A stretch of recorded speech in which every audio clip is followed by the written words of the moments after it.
Good morning, everyone. I would like to thank the Multi-Faith Action Society for inviting me to speak to you guys today about Beltane through the lens of a Wiccan practitioner. For those who don't know me, my name is Ed, and I have been a pagan for the majority of my life. I consider myself an eclectic pagan because through the years, I've had the opportunity to practice through all different pagan paths, both public and private groups. And through all of that, I have been able to be trained in the Wiccan path. And so today I will be talking about maypoles, and I'm going to talk about maypoles, how they connect to Beltane through a, a pagan lens. Um, so while I am trying to talk a little bit about maypoles and paganism, I'm going to multitask, and we're actually going to make a maypole together. Well, I'm going to make a maypole, and you get to see the shenanigans as they happen. So obviously, I'm not going to make a maypole the size that you would see at a festival. So we're actually going to make maypoles that a Wiccan would put on their altar. So this is a example of a completed maypole that was done in a Beltane ritual. And as you can see, they're not as perfectly done as a maypole you may see in the movies or the media. And that's because it's actually quite difficult to coordinate the crafting of a maypole. When you see the maypole dance done with the huge poles and each person's holding a ribbon and they're lifting their arms up and down, to make a beautiful design, those people have practiced, and they've practiced a lot. When you do maypoles with amateurs, this is how it looks. So this is a completed maypole that would be put on somebody's altar at Beltane. And then this is an incomplete maypole that I've started for today's talk. And you can see there's just a few wraps of the ribbon, and we'll talk a little bit about what do you need. So this maypole would be considered a magical object in Wicca, and that's because this maypole is being created for a specific purpose, and it is created with intent. And in Wicca, intent is very important. It's basically the basis behind everything you do. What is your intent in making this? And so this object that I am making has intent woven in it, and we'll talk about that later. But I just wanted you to see what components do I use to make up a ritual maypole. So I've got my little pot here that I have painted with some flowers and vines. In the center, reduce, reuse, recycle, we have a chopstick. You can, with the larger ones, you can get dowels that have their own bases at craft stores. You could just get dowels at like Home Depot or something. But when you're making the mini ones, we just use all those leftover chopsticks from our sushi takeout. And then you want some ribbon, which is kind of the main component to your maypole, and that's what you're going to use to wrap the magic into your object. Everything else can be decorative. I've got these little flowers here that are tucked in, and that's just to cover up the tissue paper that I've used to hold my maypole up. Normally you would want something a little more sturdy than tissue paper, because my maypole is a bit wobbly, but tissue paper is what I had, so tissue paper is what I've used. And then in here, you can see that there's something sparkling, and that's where my magic is. And we'll talk about the magic aspect of the maypole a little bit later when we're talking specifically about Wiccan maypoles. And that is the base of what you need to make your own little maypole that you can keep inside your house, and you can do all by yourself. You don't need a crowd of people. So what do we know about maypoles? Maypoles are one of the few things that has maintained its base purpose and symbolism throughout a long term of history. A lot of what we see in modern Wicca, we we don't really know the ancient roots, and we're just making our assumptions and putting our, again, our intent into those things, but we don't really know for sure exactly what the history of those symbols are, because over time they've been converted through multiple religions and pasts and laws and whatnot to get to our modern symbolism, and so it's a little bit different. But for some reason, the maypole has stayed pretty significant to its original reason. I think it's a pretty obvious symbolism. It doesn't take long to see, but I think it would be hard to change the symbolism of this object too much. So, what do we know about maypoles kind of historically? So, one of the things that we know is that when they talk about maypoles in history, they often talk about children dancing the maypole. And you see these huge, massive, towering maypoles, not a little chopstick one, but you see these huge towering maypoles with all these ribbons around them. And around them, you will see little girls and little boys facing opposite directions. And so the boys always go in one direction, the girls go in a different direction, and they lift their arms up and they duck underneath and they literally dance around the maypole. And how they lift their arms and dip their arms, that's how you get your design. So for our little maypoles, right now, I'm just going to tie my ribbon to the pole. And this is the least pretty way you can do this. But it is the easiest way you can do this. So if you're making a maypole that you want to last for a long time, you want it to be decorative and symbolic, and it's going to stay um, up in your house, then you're going to probably want to take a little bit more time to make sure that your ribbons are attached to your maypole in a little bit prettier of a way. As you can see from this sample, they've actually used like a tack, and they've tacked it into the top of the dowel. And then that way you don't see all the messiness of the ribbons. But I just tied mine on here with a little bow. I want this to be kind of semi-permanent. I don't want it to fall apart today because I want the magic to grow and keep going. So I'm just going to put a little bit of our good friend white glue up into my pole here. So there you go. Now we've got our ribbon on our pole, and we can imagine all of our children running around the maypole. And this part is extremely difficult to do alone. So often, if you're in ritual with your group, you will help one another weave your magic. And so we would have 4 different people holding the 4 different threads or ribbons, and they would dance the maypole. And you go in one direction and then the other direction, and then the one direction and the other direction. You just keep going back and forth, hopefully with better coordinated hands than I have.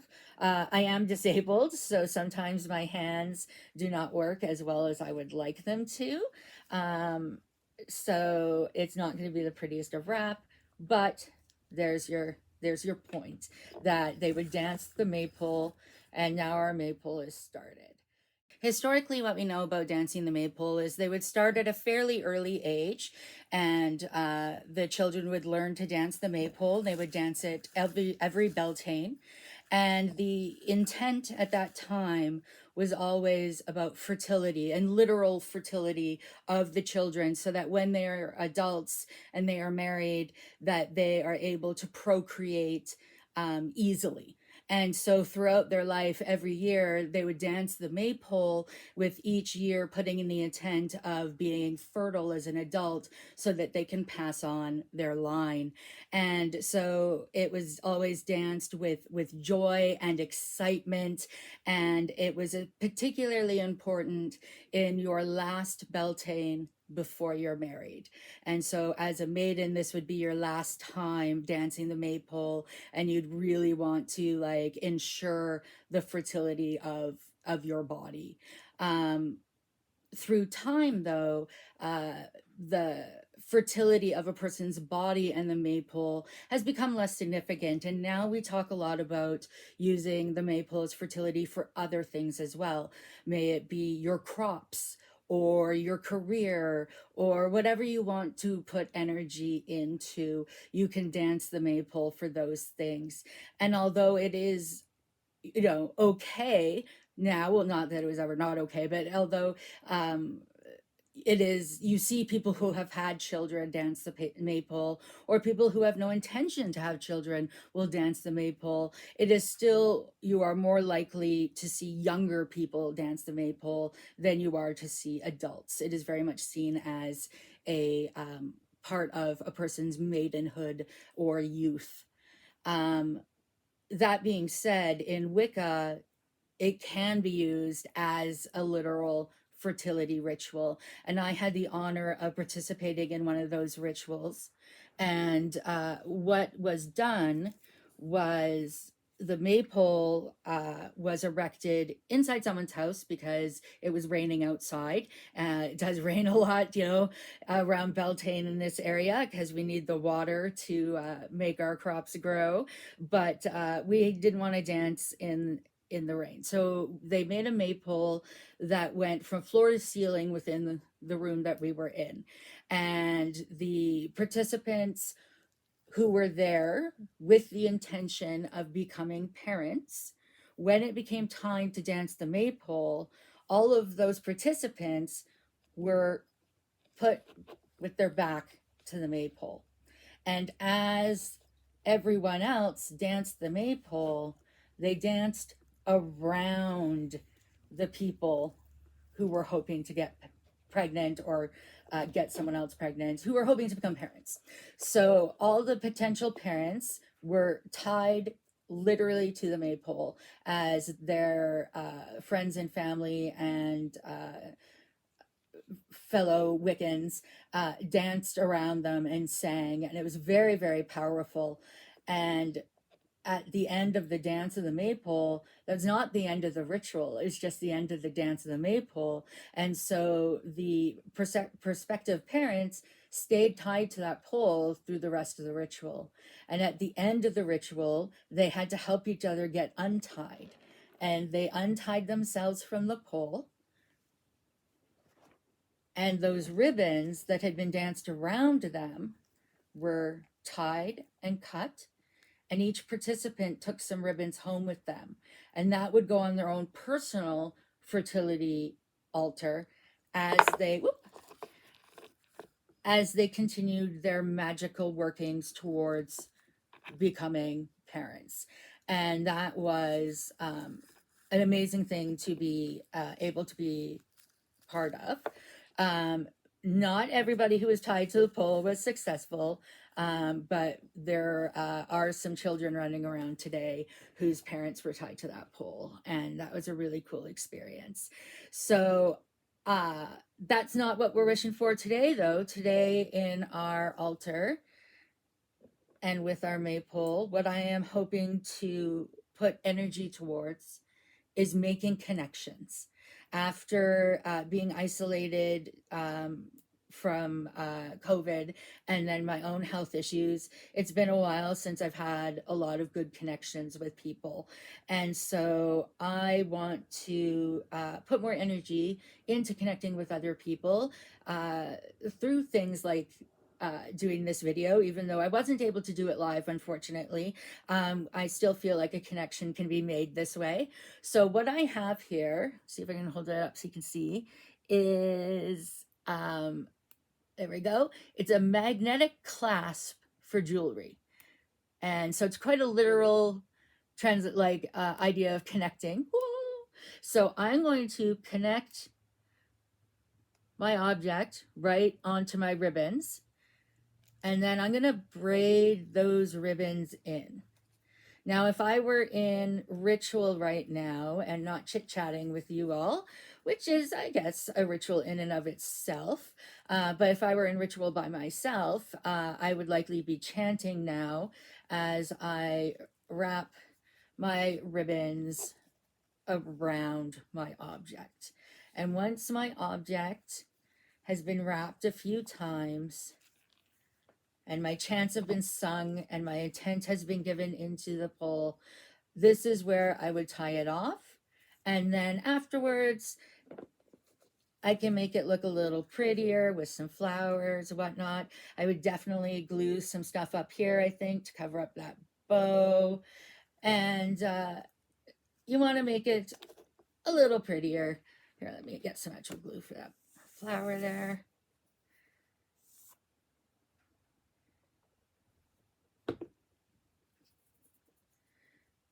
Now, different paths have different ideas of what you would do with this particular magical object that I've made specifically for this intent. Some Wiccans will say a certain number of days, maybe 3 or 9 or 12. Numbers divisible by 3 are pretty important for most Wiccan paths. Some will say that they hold it there until the end of the spell, until the intent has been created. So if they're doing something specific, like get a new job or something like that, that item will stay on their altar until they have that success. Now, I've asked for something a little more obscure. I'm looking for connections. Well, how do we decide there's been enough connections? There's no way.